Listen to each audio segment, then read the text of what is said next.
Hello friends, good morning. Welcome to our YouTube channel JCI classes. पिछले video में मैंने आप लोगों को बताया था कि जो भी 12th के विद्यार्थी हैं उनके लिए इम्पोर्टेंट ऐसे के बारे में मैं बार बार कह रहा हूं कि अगर आपने पूरे साल में भी कुछ मेहनत नहीं की है तो आइए हमारे यूट्यूब चैनल पे मैं हर वो टॉपिक्स, हर वो टर्म्स आपको बताऊंगा जो कि आपके एग्जाम के लिए कैपेबल होगा।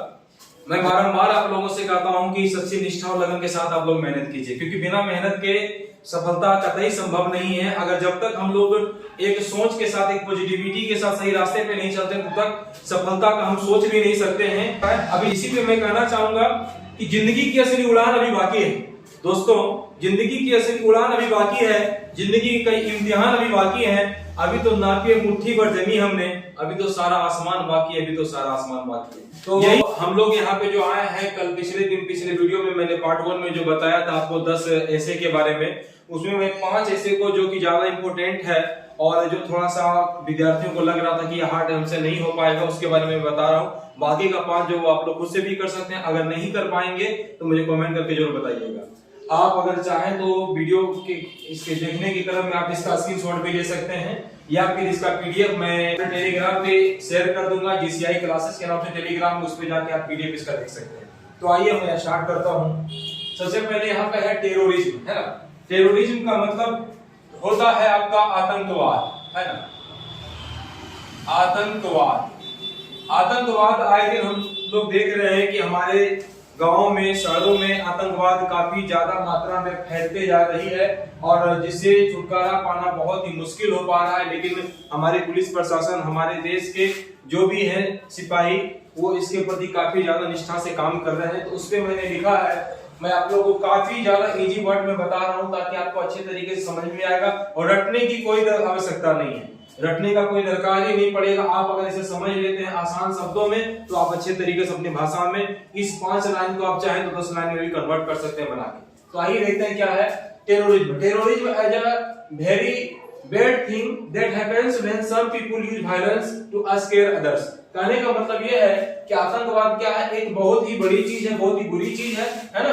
दैट हैपेंस व्हेन, ये कब होता है, ये तब होता है जब सम पीपल यूज वायलेंस, कुछ लोग ऐसे होते हैं जो अपने स्वार्थ के लिए या अपना दबदबा दिखाने के लिए वायलेंस का, तोड़-फोड़ का, मारकाट का इसका उपयोग करते हैं, है ना।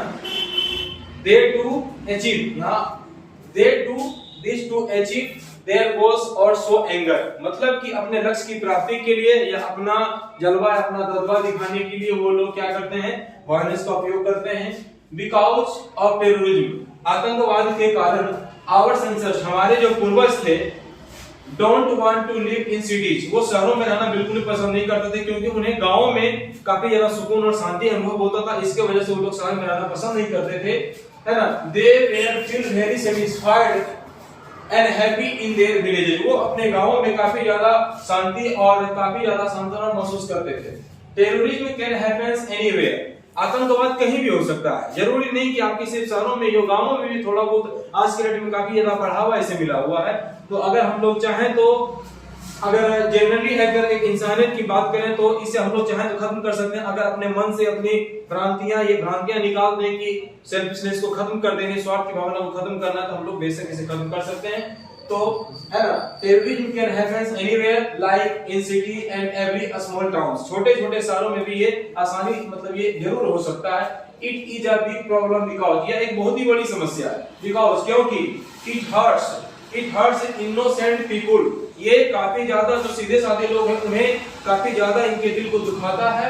Who have nothing to do with the reasons behind it, जिनका कि इसके पीछे कोई कारण नहीं होता है, उन्हें बेवजह परेशान किया जाता है। तो ये आपका था टेररिज्म पे। दूसरा आपका आता है करप्शन। करप्शन को हम लोग क्या कहते हैं, करप्शन को हम लोग जानते हैं भ्रष्टाचार के नाम से, भ्रष्टाचार जिसे हम लोग कहते हैं। तो भ्रष्टाचार का मतलब देखिए, आप लोग भी जानते हैं कि आए दिन हमारे देश में भ्रष्टाचार कितनी तेज गति से बढ़ावा इसे मिल रहा है, कितनी तेज गति से ये बढ़ रहा है।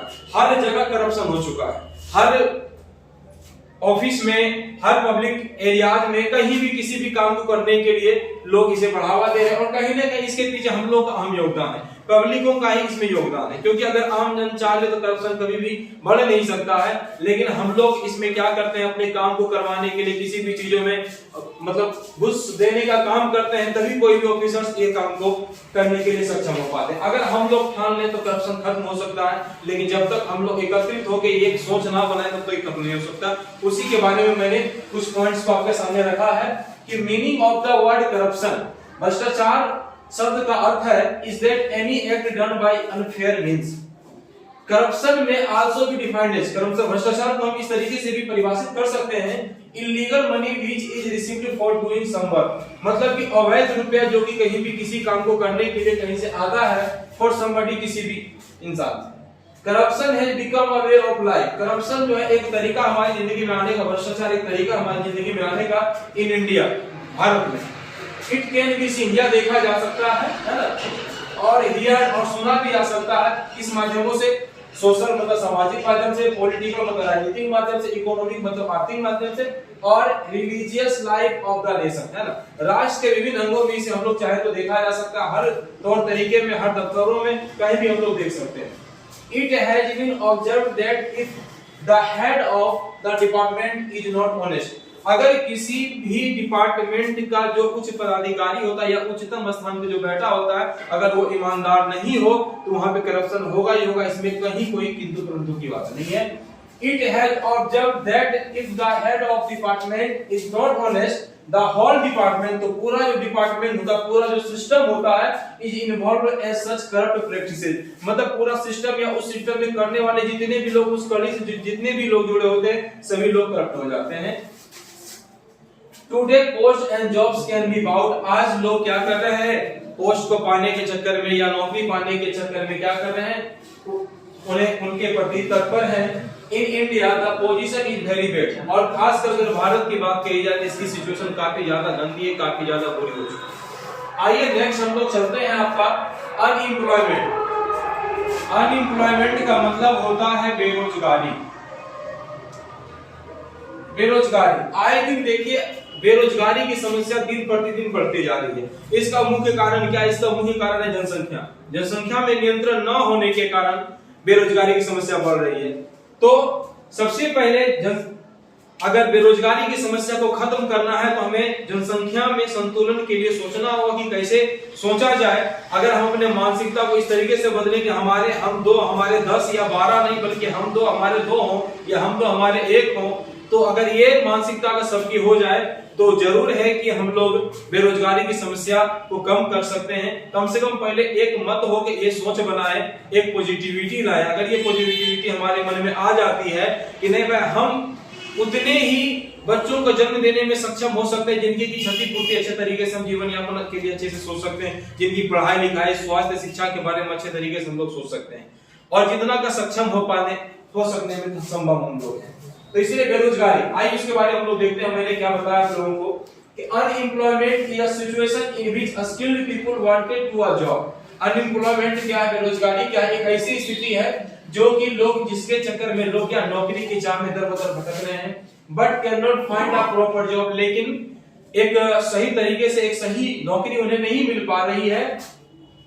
Due to so many reasons, बहुत सारे कारणों के वजह से उन्हें नौकरी नहीं मिल पा रही है।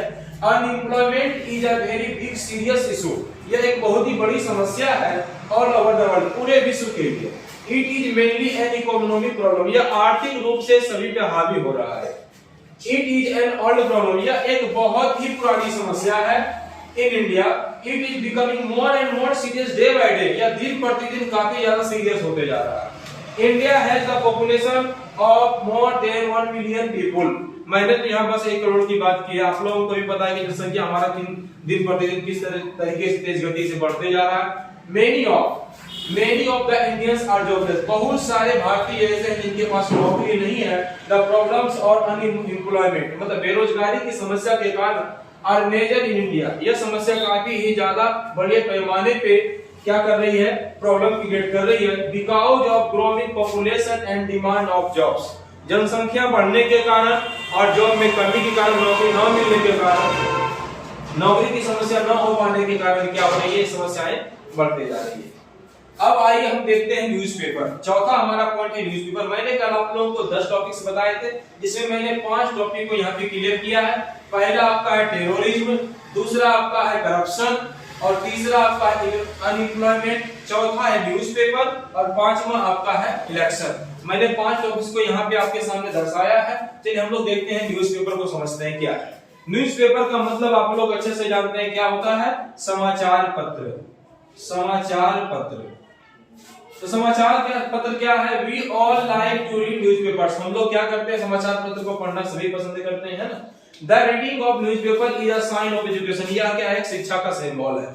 फॉर सम रीडर्स, किसी कुछ पढ़ाईवेत्ता के लिए यह newspaper are as important as food and cloth. जिस तरीके से किसी भी मतलब एक स्टूडेंट के लिए, एक सही विद्यार्थी के लिए उनके कपड़े और उनके लिए खाना महत्वपूर्ण होता है, उसी तरीके से उनके लिए क्या है, न्यूज़पेपर को पढ़ना भी उतना ही महत्वपूर्ण है। Every man finds the newspaper useful, सभी लोग ऐसा कहते हैं या प्रत्येक व्यक्ति के लिए ऐसा सोचते हैं कि समाचार पत्र क्या है, काफी ज्यादा उपयोगी है। Newspaper is also known as press and without a free press, newspaper को हम लोग प्रेस के भी नाम से जानते हैं, और विदाउट अ फ्री प्रेस, एक बिना स्वतंत्र प्रेस के, We cannot imagine a free people, हम लोग एक स्वतंत्र व्यक्ति महसूस खुद को नहीं कर सकते हैं स्वयं को। A free press can attack government politics, एक जो स्वतंत्र एक प्रेस होता है वो डायरेक्ट अटैक किस पे करता है, आपका पॉलिटिक्स पे अटैक करता है, और कैन एक्सपोज करप्शंस, और क्या, भ्रष्टाचार को भी एक्सपोज करता है, मतलब कि उसके बारे में खुल के कोई भी बात सामने आती है। एक प्रेस ही है जो जिसके माध्यम से भ्रष्टाचारियों के खिलाफ वो खुल करके लिख सकता है, या कहीं भी कोई गलत भावना या कोई भी गलत चीजें हो रही है तो उसे खुल के अपने विचारों को व्यक्त किया जा सकता है। उसके बाद आपका है ना corruption, but press is misuse, लेकिन क्या हो रहा है, प्रेस का मिसयूज हो रहा है, उसका यूज हो नहीं पा रहा है कुछ लोगों के कारण। कुछ वैसे भी लोग हैं जो कि पैसे के दम पे उस अपनी बातों को दबा देते हैं, गलत करने पे को जागरूक करते हैं, और प्रेस का उसमें बहुत ज्यादा सपोर्ट आ पा रहा है। आज के डेट में प्रेस की जो भूमिका होनी चाहिए थी उसका निर्वहन नहीं हो पा रहा है। इसलिए मैंने लास्ट में लिखा है कि newspaper are useful for farmers, newspaper किसानों के लिए बहुत ही महत्वपूर्ण है, एंड बिजनेसमैन, और भी जो बिजनेसमैन होते हैं उनके लिए काफी ज्यादा ही महत्वपूर्ण है। They are necessary for sportsman, खिलाड़ियों के लिए, शिक्षकों के लिए, एंड पॉलिटिशियंस, नेताओं के लिए एवं लेखकों के लिए ये काफी ज्यादा महत्वपूर्ण है। आइए लास्ट टॉपिक पे हम लोग चलते हैं। लास्ट टॉपिक हमारा इलेक्शंस। आए दिन देखिए मैंने इलेक्शंस का टॉपिक इसलिए दिया कि अभी देखिए हमारे राज्य में अभी इलेक्शंस के चलने की बात हो रही है, हमारे देश में इलेक्शन अभी सामने है, हमारे सर पे है ना। तो इलेक्शन, तो जो भी चीजें हमारे इर्द गिर्द होती है, आप लोग को भी इतनी मानसिकता होनी चाहिए कि जो हमारे इर्द गिर्द चीजें होने वाली होती हैं, जो कि महत्वपूर्ण है हमारे समाज, हमारे देश के लिए, उन चीजों पे हम लोग को ज्यादा फोकस करना चाहिए ऐसे ग्रुप में, क्योंकि वो चीजें ज्यादातर मामलों में हमारे एग्जाम से पूछे जाते हैं। मैंने जिस तरीके से इतने आसान वर्ड में आपको बताया, अगर आप इसको सही तरीके से पढ़ लेते हैं और समझ लेते हैं तो मैं विश्वास दिलाता हूं कि आप लोग एकदम पूरे मार्क्स आप लोग को मिलेंगे, इसमें कहीं कोई दो राय नहीं है। लेकिन सबसे बड़ी बात है कि जो लिखावट वो अपनी भाषा में, अपनी लैंग्वेज में होनी चाहिए। अगर आप किताबी भाषा को वहां पे देते हैं तो कहने के नंबर आपका कटेगा ही।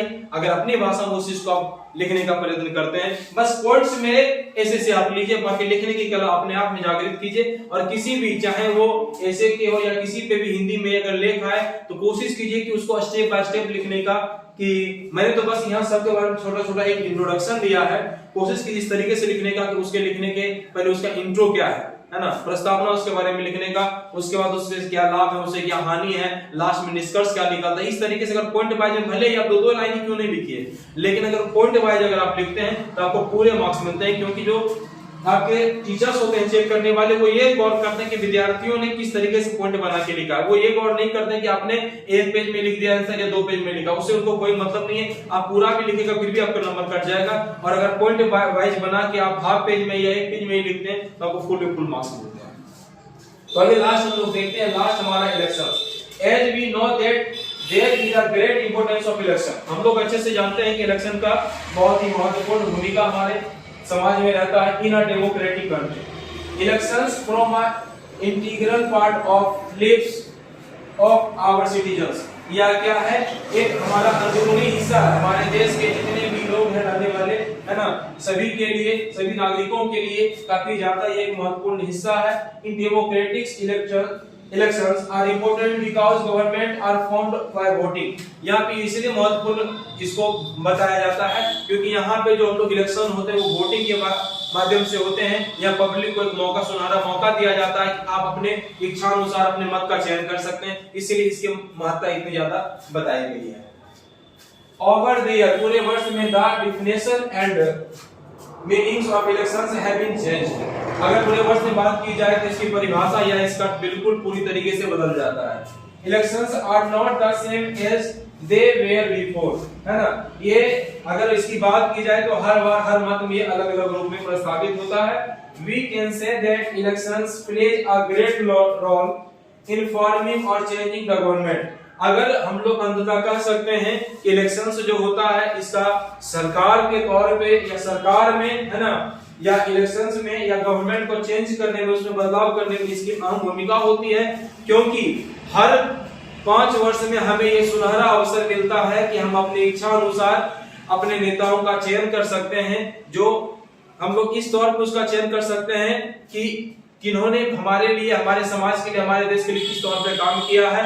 तो हमें एक सुनहरा मौका मिलता है। और मुझे, मेरा ये मानना है कि प्रत्येक व्यक्ति के, प्रत्येक समाज के लोगों को ये मौका कभी नहीं गंवाना चाहिए। उन्हें अपनी इच्छा से, अपनी सोच से उन्हें ये देखना चाहिए कि मैं जिस इनको वोटिंग कर रहा हूँ उनका पहले का कार्य कैसा है, या फिर ये कल्पना करनी चाहिए कि उनकी बातों से, उनके विचार से कैसा मुझे फील हो रहा है। उन्होंने जो पिछले 5 वर्ष में उन्होंने अपनी बातों को रखा था, जिसके दम पे मैंने उन्हें वोट किया, क्या वो लोग सही तौर पे काम किए या नहीं किए, तो इस पे विशेष ध्यान देना चाहिए। तो अगर आप चाहें इसका आप स्क्रीनशॉट ले सकते हैं। आइए, अगर आपने स्क्रीनशॉट ले लिया हो या अगर नहीं भी आया हो तो मैं इसको वीडियो के माध्यम से आपको मैं सेंड करूंगा टेलीग्राम अपने चैनल पे। अभी तक सब्सक्राइब नहीं किया तो इसे आप सब्सक्राइब कीजिए, जिससे कि आपको बेहतरीन से एक वीडियो आपको देखने को मिलेंगे हर टॉपिक्स वाइज, चाहे वो 9th क्लास हो, 10th हो, 11th हो, 12th हो या एनी अदर कॉम्पिटिटिव एग्जाम्स की बात हो। अब हर एक के बाद एक वीडियो आएगा और बारंबार आएगा। पर डे 1 से 2 वीडियो आपके सामने प्रदर्शित होंगे। अगर कोई 9th 10th के बच्चे हैं, 11th 12th के बच्चे हैं तो बेसिस कर हमारे चैनल को सब्सक्राइब करें। अगर कोई जनरल कंपटीशन के लिए बच्चे हैं तो उनके लिए मैं एक अलग ट्रिकी माध्यम से वीडियो लाने का पूरी तरह से प्रयत्न करूंगा। तो आप अगर इसे अच्छी तरीके से समझ गए होंगे, अगर कहीं कोई तरह की त्रुटि हुई होगी तो आप मैसेज करके मुझे कमेंट बॉक्स में जरूर बताइएगा, ताकि मैं नेक्स्ट वीडियो जब भी लाऊं उसमें वो सुधार कर सकूं। चाहे मेरी आवाज में या कोई लाइटिंग में या समझाने में कोई तरह का दिक्कत हुआ हो, उसे एक बार जरूर आप कमेंट करके बताएं। अगर वीडियो अच्छा लगे तो उसे लाइक कीजिए, चैनल को सब्सक्राइब कीजिए और इसे शेयर करने का प्रयास कीजिए। चलिए मिलते हैं फिर नेक्स्ट वीडियो में। नमस्ते।